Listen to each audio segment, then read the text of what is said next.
and welcome to another episode of Women of Ancient History, a series on my channel where I create short historical profiles summarizing the lives of women who lived throughout ancient history who aren't remembered as much as they deserve to be. Now, usually I upload one episode of this series a month, but people have really been enjoying this series, surprisingly. I thought this would be one of the things that did worse on my channel, but it's doing better. So because people seem to be enjoying them, I'm going to be uploading 2 episodes this month. So make sure you subscribe to see the next episode coming out in 2 weeks. Also, it is raining once more, and so thus the sound quality of this video will be a little bit lowered as the camera picks up the rain a lot, as this roof is very tinny. We're just gonna roll with it. Today's episode is kind of a little bit different, as this woman kinda is remembered in modern society. But she's someone whose name is shrouded in a lot of myths and historical biases, and I feel like it's really important that we talk about her accurately.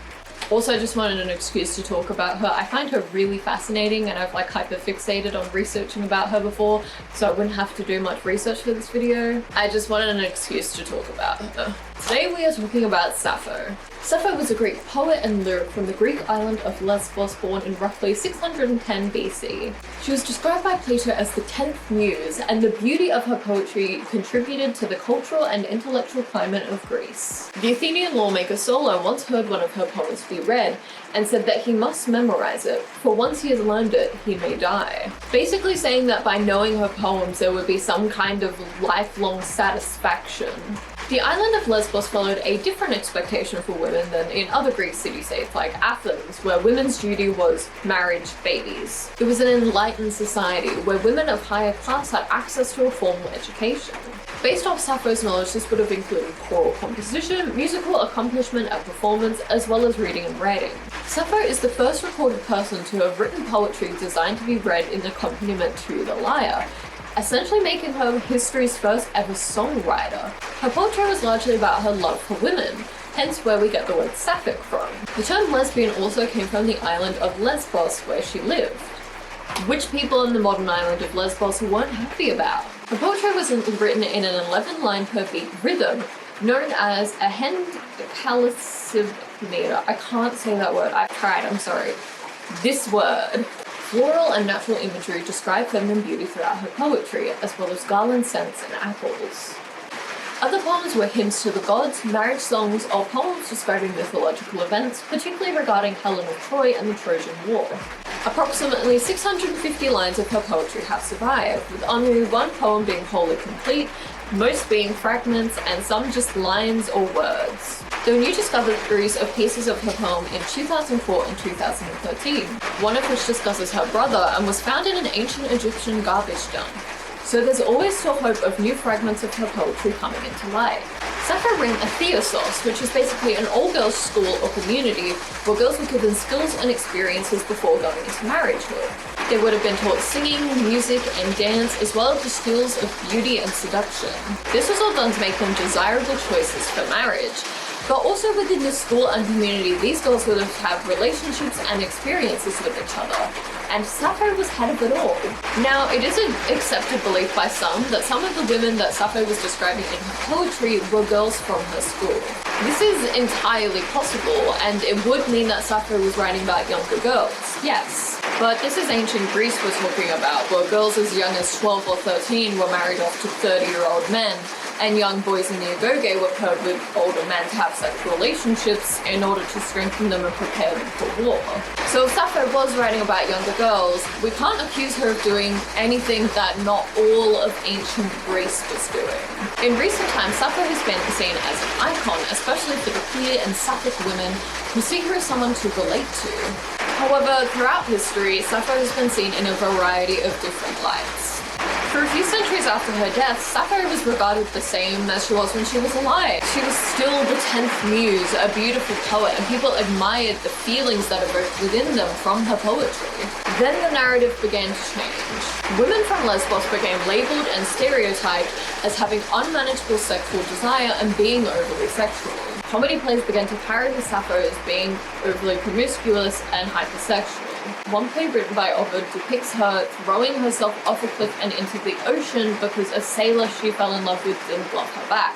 We don't know who originally published Sappho's works, but originally there were 9 volumes of it, and they were published in Alexandria. As we know from the story of Hypatia, Christian influence hit Alexandria. And with this Christian influence became the moral belief that homosexuality, so to speak, was a sin.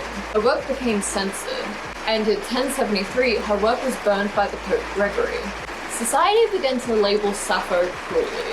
However, Sappho's finally being remembered again as this beautiful poet who depicted these feelings of love and love for women. People identify as Sappho-romantic. Sapphic is an expression that resonates with so many people. The one thing that still gets debated about Sappho? Her sexuality. It's easy enough to say, well, her sexuality doesn't matter. And in some ways, yeah, I can agree with that. We're talking about ancient Greece. We didn't have the same understanding or labels towards sexuality that we do in modern times in these ancient times. So why should we try and apply these modern labels to an ancient person? But people built identities and terms derived from her name. And when there's discussion of her sexuality, some people take it too far and try and say she was straight. So let's set one thing straight. Sappho wasn't straight. Historians either labeled her as sexually promiscuous, or they went down the other route and tried to dismiss it all as a love and respect for her students, a general adoration in a very platonic sense towards women. To prove to you that she felt romantic attraction for women, I'm just going to read to you some of her poetry. This poem I'm about to read is literally just describing how Sappho feels when she looks at a woman. He seems to me equal in good fortune to the whatever man who sits on the opposite side to you and listens nearby to your sweet replies and desire-inducing laugh. Indeed, that gets my heart pounding in my breast. For just gazing at you for a second, it is impossible for me to even talk. My tongue is broken, all at once soft. Flame has stolen beneath my flesh. My eyes see nothing at all.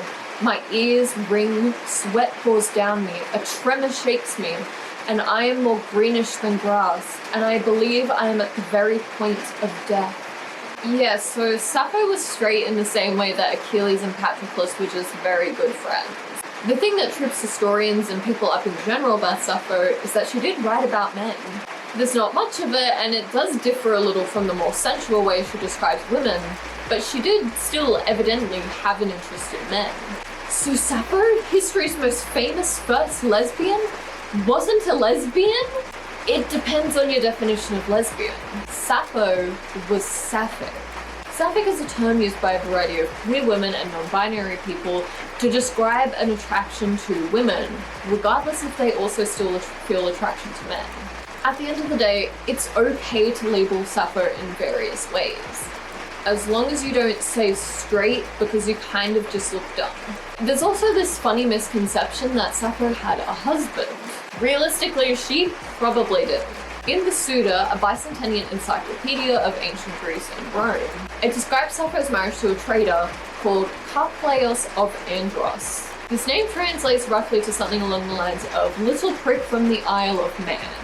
This name came from a comedy play in ancient Greece, where it was the joke of Sappho having a husband whose name meant penis. He was never an actual person.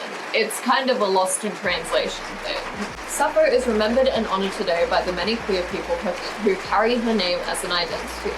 Over time, myths, misconception, and Western historical bias have been unraveled to reveal the truth. Sappho was a largely respected poet who wrote beautiful work depicting feelings of love and desire. She was the 10th muse, a woman of culture and art, one of the first lyricists, and she deserves to be remembered accurately.